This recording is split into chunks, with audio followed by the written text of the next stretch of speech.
For those devotees who were his gopis, he satisfied them because they did such hard work. Garga Samhita describes that they were previously Naga Kumaris. In this Lord's manifestations Ananta, they were Naga princesses, snake princesses, and they were attracted to Anantasesha. But he said, in my appearance as Balarama in Vrindavan, then you can serve me in that way, not now. So these girls took birth in Vrindavan as Gopikas. And Jiva Goswami describes too, that either they were young, too young when Krishna did his Rasa Lila, or their hearts were wedded to Balarama. In any case, so those whose hearts were wedded to Balarama, when they became Braja Gopikas, their natural tendency to serve Lord Balarama became Prakat. And they asked Gargacharya, the Acharya of the Sampradaya, how best they may develop their love for Balarama. So he gave them 5-fold methods of worshipping Balarama to those Gopikas. And they did so very nicely. And because of their steadfastness and devotion to Lord Balarama, he agreed to dance with them in Chaitra Purnima. His Rasastali, Ramkot, is between Vrindavan and Mathura. It's far away from where Krishna did his Rasastali, in Savekunj, in Rasastali, and Punchari, and the tail of Govardhan, like that. So, no one can say that Balarama would touch Krishna's gopis. No. Balarama was protecting their chastity. And Krishna did the same thing. Krishna protected the chastity of Balarama's gopis for him as well. In the Bhagavatam, it's described by words. Krishna would instruct them and protect their chastity for Balarama as well. In any case, so, no one, Dharana, he may support them. He may encourage them. Dharana, he will support them. Bhara, they'll fill up their, facilitate them. But they're not going to. Balaram did not touch Krishna's gopis like that. Neither did Krishna touch Balarama's gopis either. They were very. There is some stories though. Sometimes Balarama liked to play. So like in Holika Purnima, then Balarama would want to play Holi, and Krishna's gopis regard him as the elder brother. So they regard him with Gaurava, with veneration. So when Balarama wanted to play, they didn't like it. It was a little out of etiquette. So in Baldao, the village there, they have still enacted that when the men squirt color on the ladies reciprocate by ripping their shirt off their back and beating them with it. They squirt them with color, and then the ladies rip the shirt off the back of the men and they beat them with it. You know, that's what they do in Baldao, in this village.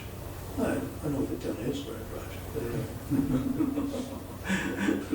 but pretty heavy. And evidently the gopis did that to try to teach Balaram a little lesson, you know, that. But nonetheless, we have to understand that even if those girls beat Balaram with his own shirt, like that, it didn't stop Balarama's affection for them, in the sense that when they asked questions about Krishna, then Balaram was ready to give them shiksha about Krishna. It's astounding. Yeah. So, but the Supreme Lord, simply by his smile, the famous verse is 3rd Canto, chapter 25, verse 35, Kapila Shiksha.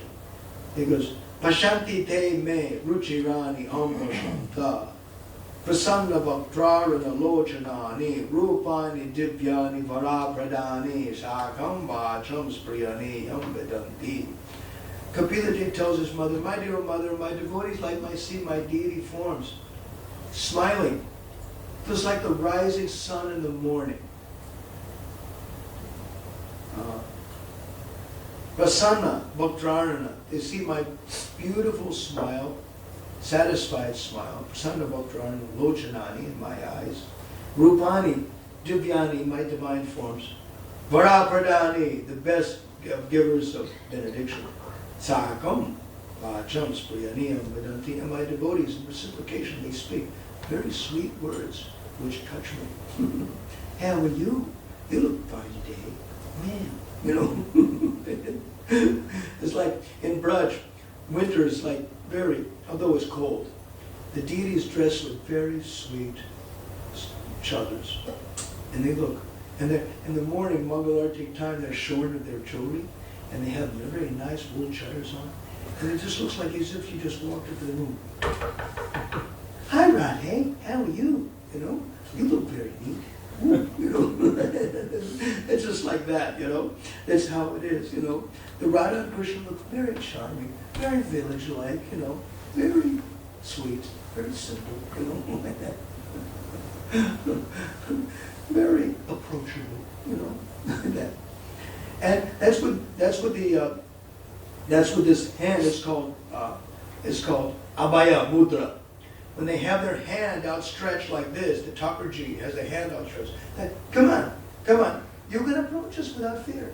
Don't worry about it. See, Sriji Radharani has got her hand in Varada Mudra. This is benediction mudra. But besides from that, there's the other one, like this. See, she's got a komala in her hand, like this. She's got some flower in her hand.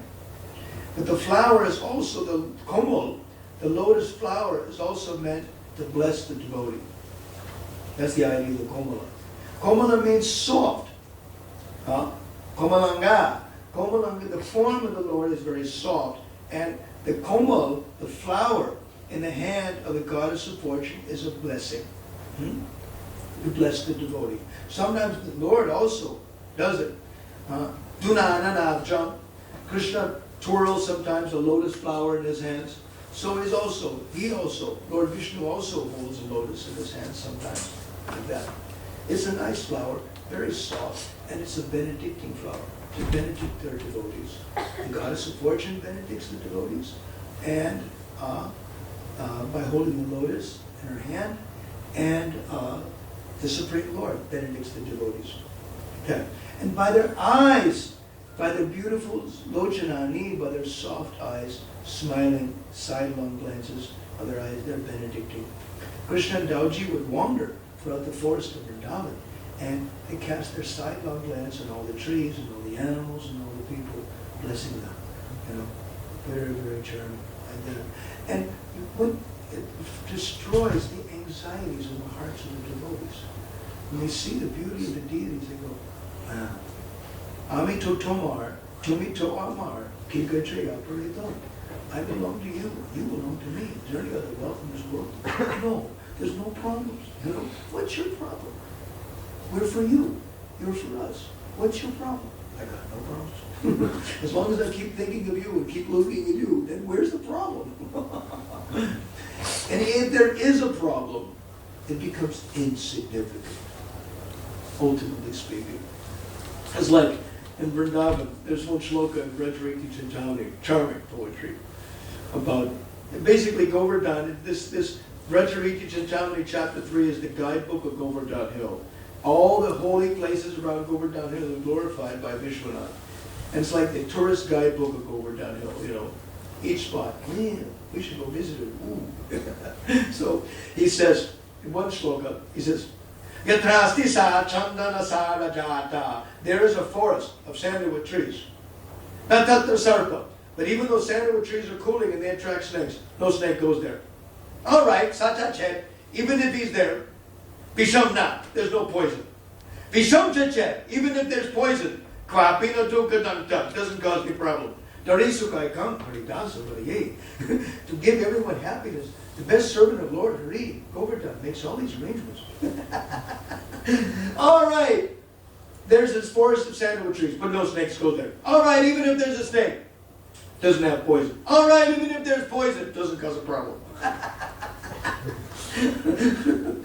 Very charming Sanskrit poetry, really charming, you know. That anything in relation to Krishna is charming. And anything that's not in relation to Krishna is vile.